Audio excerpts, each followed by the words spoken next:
Question everything, including your own beliefs, and especially your own beliefs about yourself. That's what Enter Shikari sing in Jailbreak. And after talking about them in almost half of my episodes, I'm finally doing one about one of their songs. About time, right? Today we're talking about why questioning things really matters. It's not just about looking at the world around us, it's also about questioning the beliefs we hold, especially those we have about ourselves. Because it's easy to challenge what we see in others, but taking a step back and challenging our own thoughts, that's where the real change begins. So let's dive in.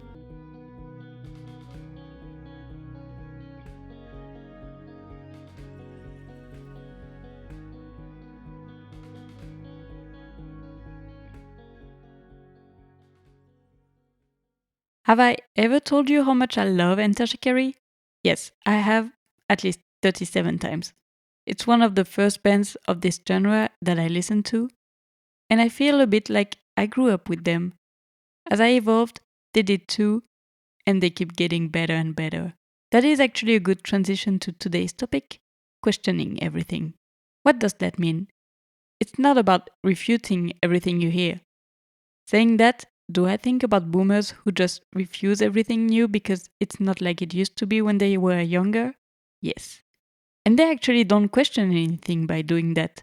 They stay in their own dated perspective. Do you want to be this type of boomer? I don't think so. And I get it. Sometimes it can be hard to go out of your view. It can be for small things. In France, we are very good at having petty wars, most of the time about food, of course.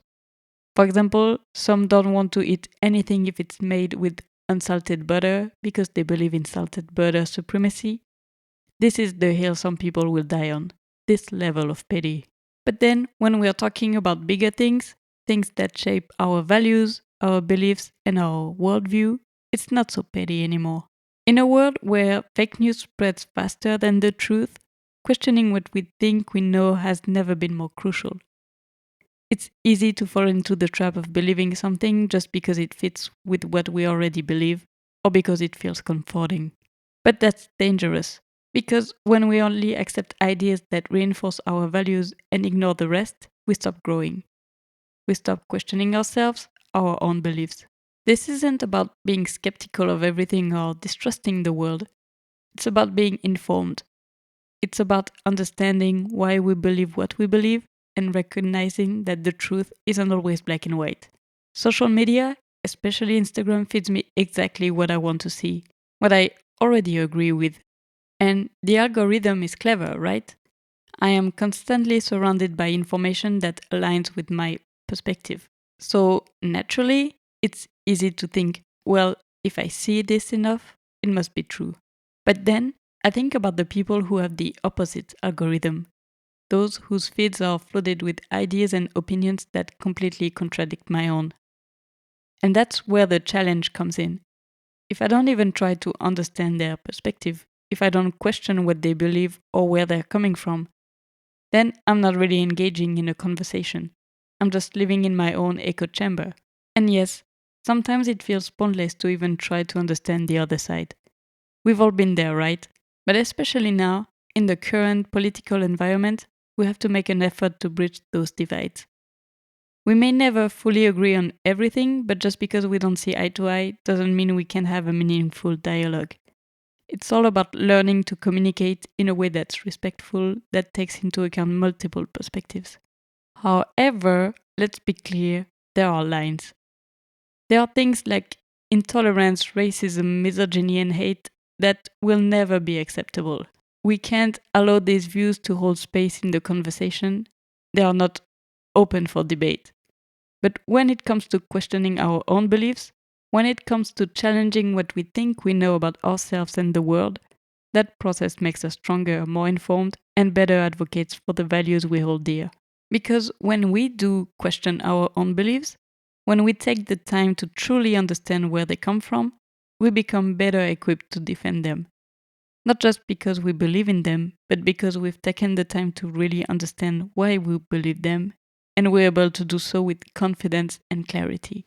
The world isn't black and white, it's nuanced, complex, and messy, And if we don't question everything, including our beliefs, then we're not doing justice to ourselves or to the world we're trying to shape. And that's where the real challenge comes in. Because questioning everything doesn't just mean questioning the world around you, it also means questioning yourself. It's easy to point out the flaws in someone else's logic, to poke holes in the beliefs that don't align with your own. But the real jailbreak, if we're sticking with Enter Shikari's metaphor, is breaking free from the mental cage you built for yourself. Because here's the thing, beliefs are not just ideas. They are the stories you tell yourself, the narratives that shape your decisions, your fears, your sense of what's possible. And some of those beliefs, they are outdated. They were built in moments of fear, insecurity, or misunderstanding.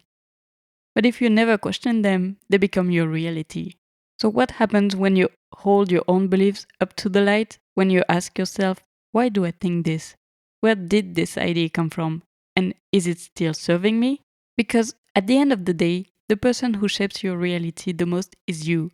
And if your own beliefs about yourself are holding you back, what's the difference between that and being trapped by someone else's ideas? That's what Enter Shikari touches on in Jailbreak. It's one thing to break free from external influences, but the hardest prison to escape from? It's the one you build in your own mind. The way we see ourselves shapes everything, how we act, how we perform, how we live. And most of the time, it holds us back. We compare ourselves constantly, often to the people who seem to be doing better than us.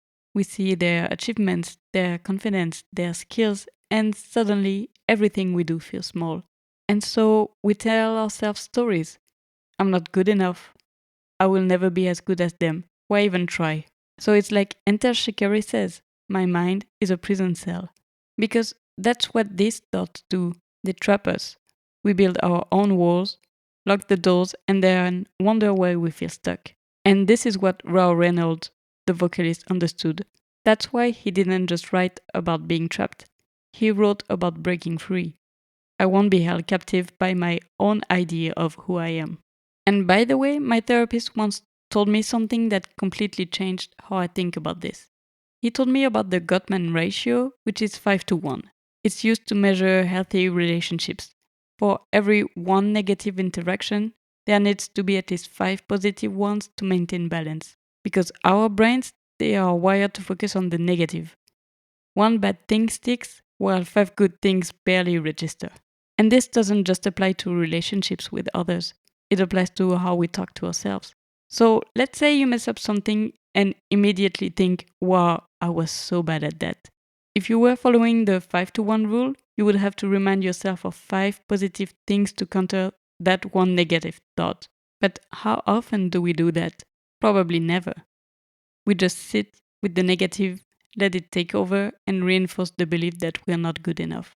And honestly, I think part of the reason we struggle with this so much is that in our society, confidence is often seen as a bad thing. It's almost like people want to bring you down the moment you start believing in yourself. There will always be someone ready to say, actually, someone else is better than you. Actually, you're not that special. And that's the thing. People confuse confidence with arrogance. But confidence isn't about thinking you're the best. It's not about bringing others down. It's just about having faith in yourself. It's about being your biggest cheerleader instead of your biggest critique. Because that's what it is in the end. Your mind can either be your biggest saboteur or your biggest supporter. Which one would you rather have? And being proud of yourself doesn't mean you think no one else can do it better than you. It just means you recognize your own worth. And even if someone does think they're the best at something, who cares? As long as they are not tearing other people down, where's the harm? Honestly, I think people who criticize others the most are just projecting. They talk to others the way they talk to themselves. And sadly, maybe the way they were talked to. They see confidence and pick at it because they don't allow themselves to feel it. But the truth is, you are allowed to believe in yourself. You are allowed to be proud of yourself. You are allowed to question all the doubts and limits you've placed on yourself. And when you do, that's when you really start to break free. So, to wrap things up, questioning everything isn't just about challenging the world around you. It's also about questioning the beliefs you have about yourself. We can get stuck in the stories we tell ourselves, those narratives that limit us without us even realizing it. But by questioning those thoughts, we have the power to break free and open ourselves up to the new possibilities. What's one belief about yourself you've been holding on to? Is it still serving you, or is it just keeping you stuck in your own mental prison? Take a moment to think about that, because the real jailbreak starts when you stop being held captive by your own limitations. That's it for today's episode. Thank you for listening to it. And if you liked it, you can leave a review or a comment, and you can also follow me on Instagram at IntoTheCavePod. I will see you again next week, and meanwhile, be kind to yourself. Bye!